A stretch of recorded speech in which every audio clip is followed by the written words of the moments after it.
Welcome back.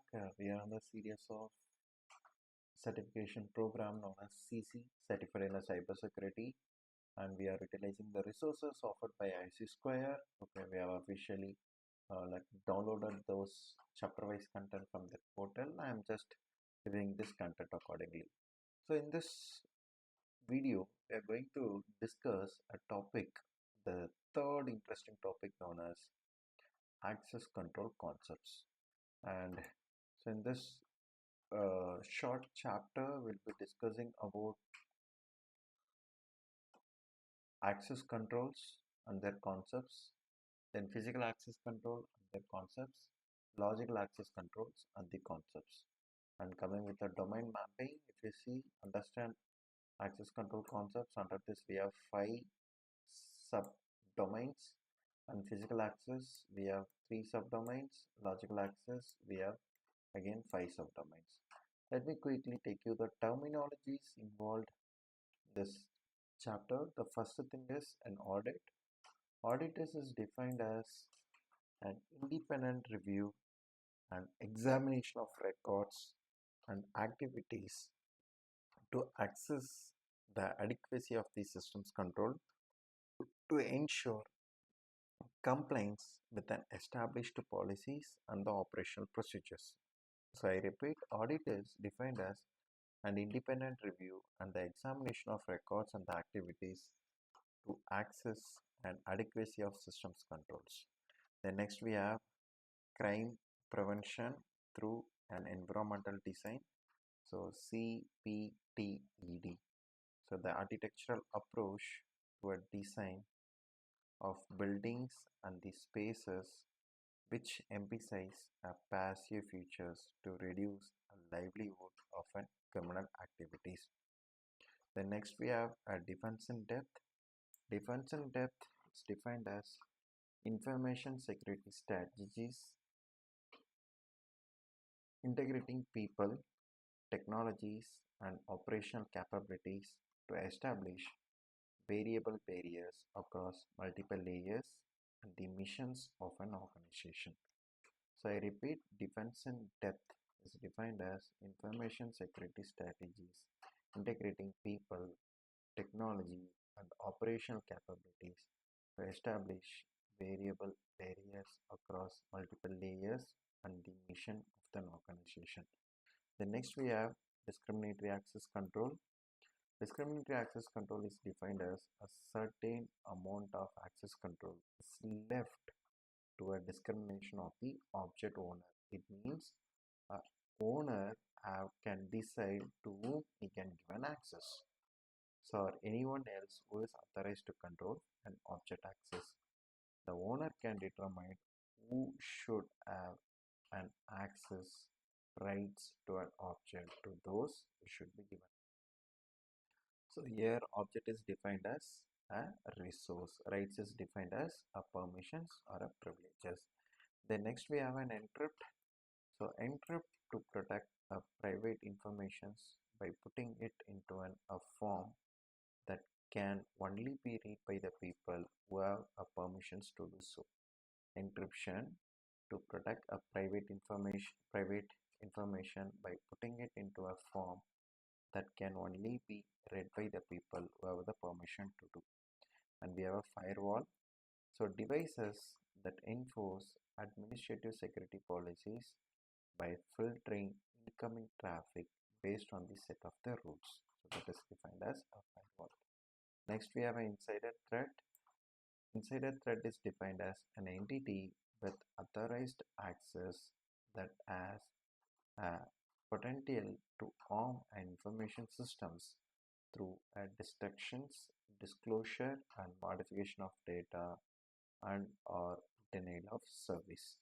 Then next we have an iOS, an operating system manufactured by an Apple used for mobile device. So iOS is an operating system manufactured by Apple,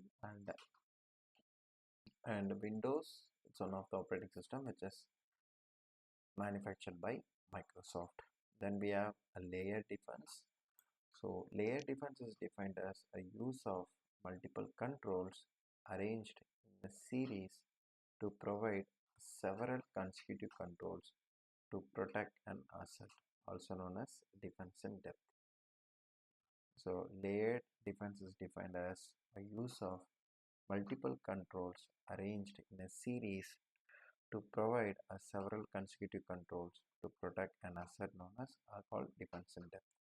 Then we have a Linux, an operating system that is open source, making it a source code legally available to the end users. Then we have a log anomaly. Log anomaly is a system irregularity that is identified when studying log entries which could represent events of interest for further surveillance. The next we have a logging. So logging is collecting and storing user activities in a log which is recorded to an event occurring within an organizational systems and the networks. So logging is defined as collecting and storing user activities in a log which is recorded of the events occurring within an organization systems and the networks. The next term we have is logical access control systems. Logical control system is an automated system that use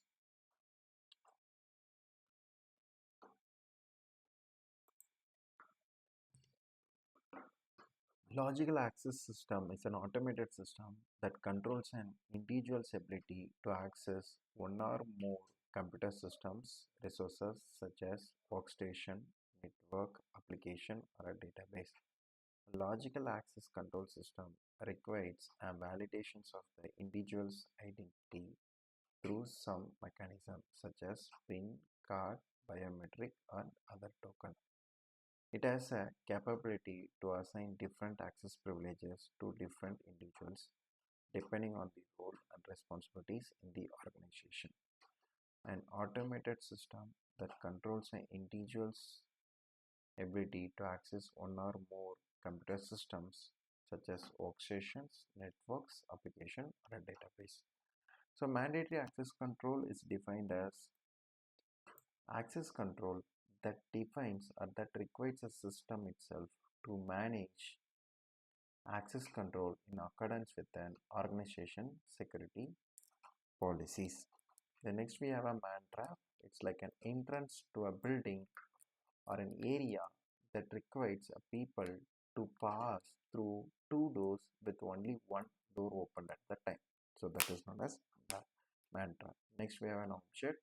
So passive information system related entity, example, device, files, records, tables, process, programs containing or receiving informations. Access to the object implies access to the information it contains. Next, we have a physical access control. Controls implemented through a tangible mechanisms. It may be a walls, fence, guards, lock and keys. In modern technology, many physical access controls are linked to technical and logical controls such as batch readers, which is connected to a lock doors. Then next we have a principle of least privileges. The principle that the users and the program should have only a minimum privilege necessary to complete the task, that is known as least privilege. Next we have a privilege account, an information system account with an approved authorization of the privileged users. The next we have a ransomware, a type of malicious software that logs computer screen or files, just preventing or limiting the user from accessing the users and the data until the money is paid. That is known as ransomware. The ransomware will lock your systems until you pay money. It won't open the files. The next we have a role-based access, an access control system that set up user permissions based on the rules. The next we have a rule and instruction developed to allow or deny access to the system by comparing a validated identity of a subject to access control list. Next, we have a segregation of duties, a practice of ensuring that the organization process cannot be completed by a single person. Force collusion as means to reduce insider threats, also commonly known as separation of duties.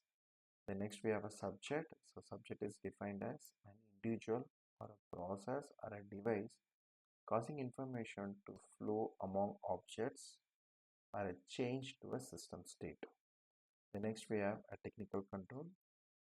Technical control is known as a safeguard or a countermeasure of an information system that is primarily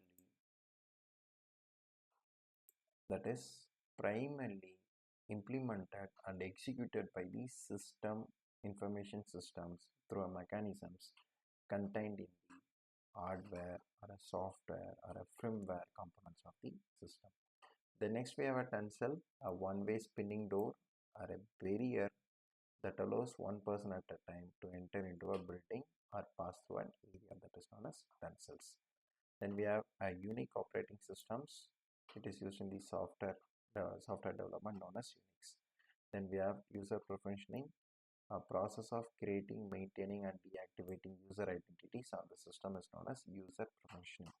So under user provisioning, process will be created or the maintenance will be created or deactivation of user accounts will be created.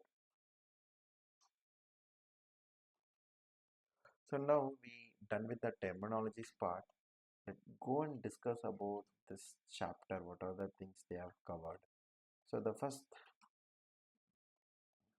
the chapter summary. Okay, so we discuss we describe who gets access to what, which access is necessary, and how the access is managed. Then access is based on three elements. One is subject, the next is object, and next is rule. So subject is nothing but who is accessing. It may be a user or an application. The next object, so object is nothing but a server or a resource. Then next is rules. Rule is like what to access, when to access, how to access. That is known as rules. Then trustworthiness and the need for access also determine access. Then we also discuss defense in depth and information security strategies, integrating people, technology, and operation capabilities to establish variable barriers across multiple layers and the missions of an organization, and how it applies to the type of access control, example physical, logical, and technical, and the administrative, that every information security professionals should be familiar with. At the same time, we trust the importance of a principle of least privileges, where users should only have a minimum access necessary to accomplish their job. Then we decide privilege access management. Okay, so just we'll come to this chapter summary at the end. Before that, we'll go and discuss about these chapters.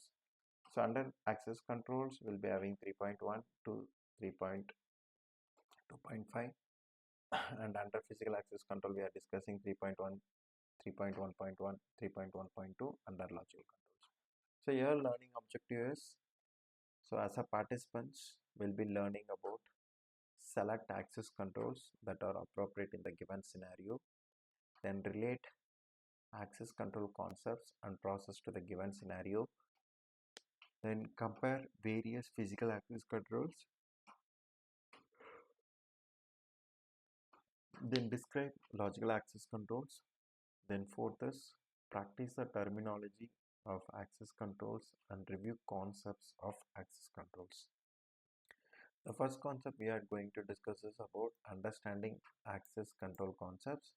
So here access is based on three elements as we already discussed. One is a subject, next is an object, and next is a rule. So subject is defined as whether either you are a user or application who access an object. The next object is nothing but a resource where actual data is stored and resides.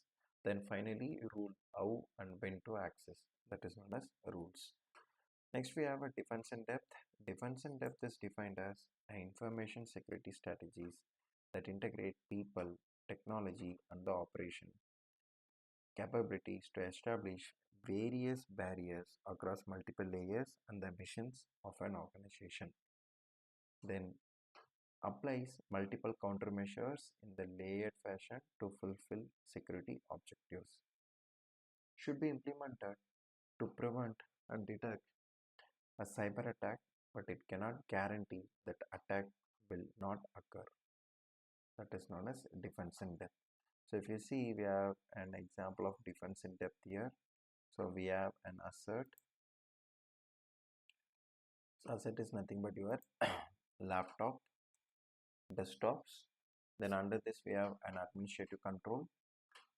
Then on the top of this administrative control we have logical and technical controls, your access cards. Under this top of this we have physical controls, security guard, fencing, tensils, okay, all those things. So you are protecting your asset by providing a various levels of controls. That mechanism is known as defense in depth.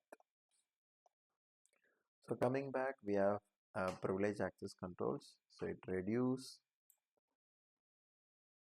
risk by allowing admin privileges to be used only when it is needed. You should not use admin privileges for all the things. When you require, you can use this admin privileges. Whenever you are executing your files and whether you have proper permissions and approval, you can go and use this admin privileges. That is known as privilege access management. Then provides confidentiality by limiting the need for administrative access that is used during routine business. Provides confidentiality by limiting the need for administrative access that is used during a routine business. Then ensure integrity by allowing allowing authorized administrative access during an approved activities. Then confirms availability by providing administrative access when needed.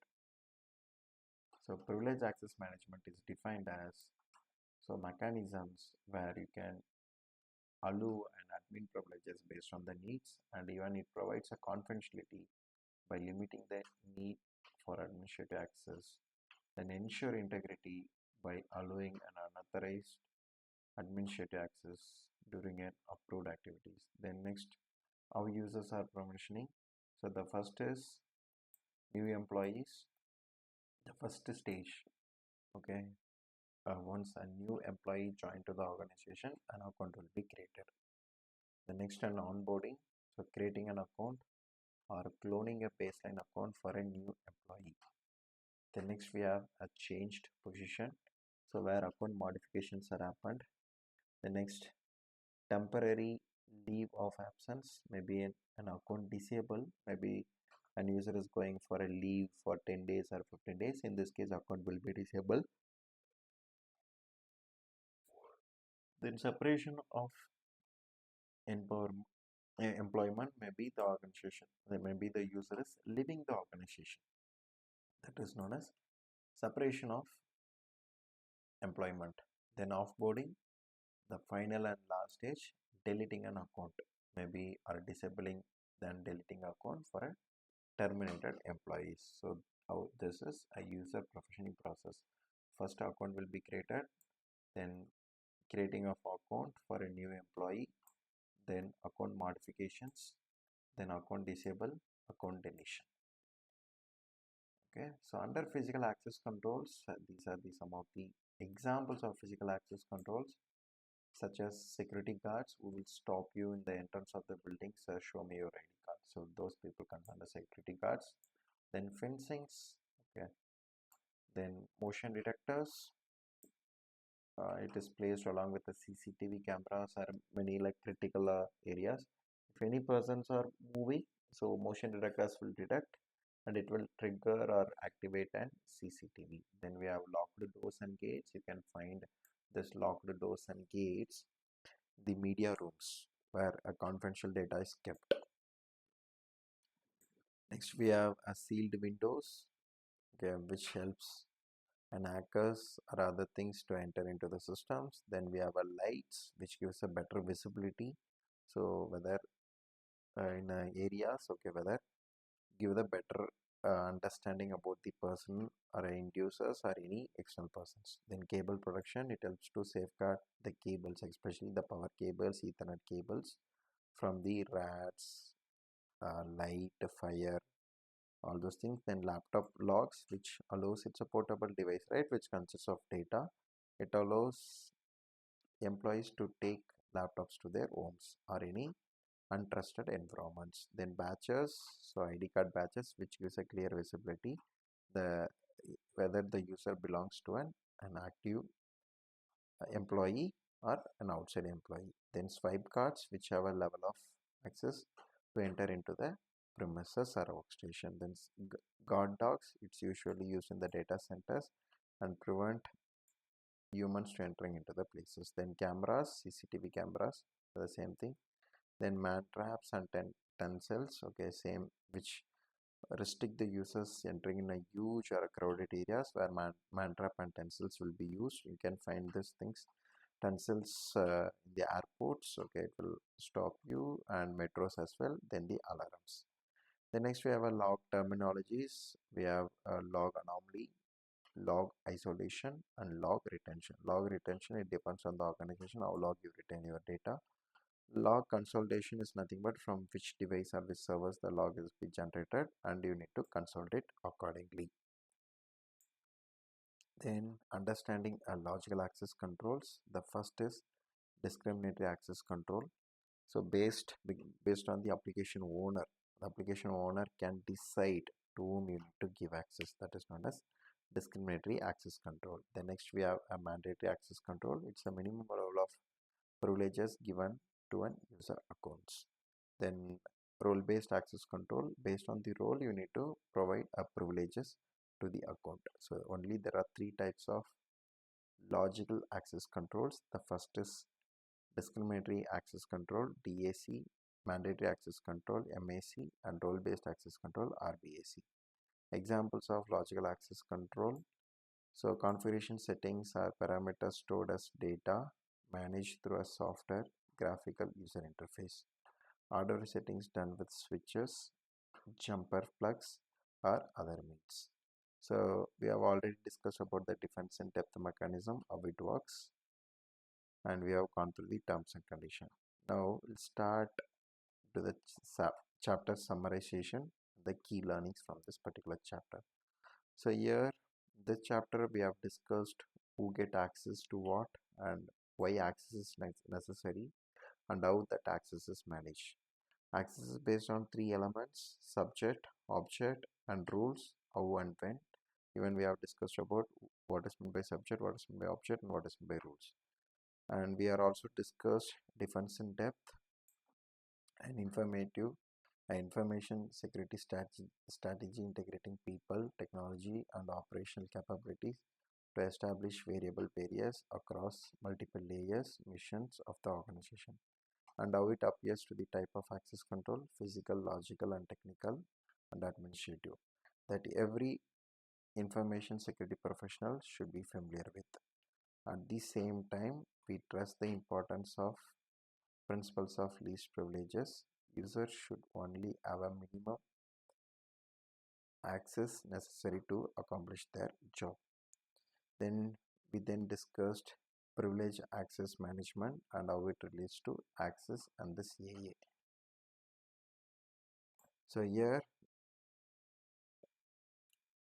it reduces a risk by allowing admin privileges to be used only when needed, provides confidentiality by limiting the need for administrative access that is used during a routine business, ensuring integrity by only allowing authorized administrative access during approved activities, and confirms availability by providing an administrative access when needed. We also differentiate between regular user accounts and the privileged user accounts. The next we have further discussions. We have discussed segregation of duties. 2% integrity, and our users are professional from being hired to being terminated. We then exploit physical and logical access controls and how they combine to strengthen the overall security of an organization. Physical access controls include security guards, fence, motion detectors, locked doors, gates, steel windows, lights, cable protection, laptops doors, badges, wipe guards, guard dogs, cameras, man trap, tensils, and alarms. Logical access controls, also known as technical controls, can be configuration settings or parameters stored as a data managed through software graphical user interface, or they can be a hardware setting done with switches, jumpers, plugs, or other means. Then we have concluded this chapter discussing about three logical access controls: DAC, discriminatory access control; MAC, mandatory access control; and RAC, role-based access control. So discriminatory access control is a specific type of access control that is controlled by a owner of the resource and enforced at the subject level over object in the information systems. The next we have mandatory access control policy is one that is uniformly enforced across all subjects and the objects within the boundary of the information systems.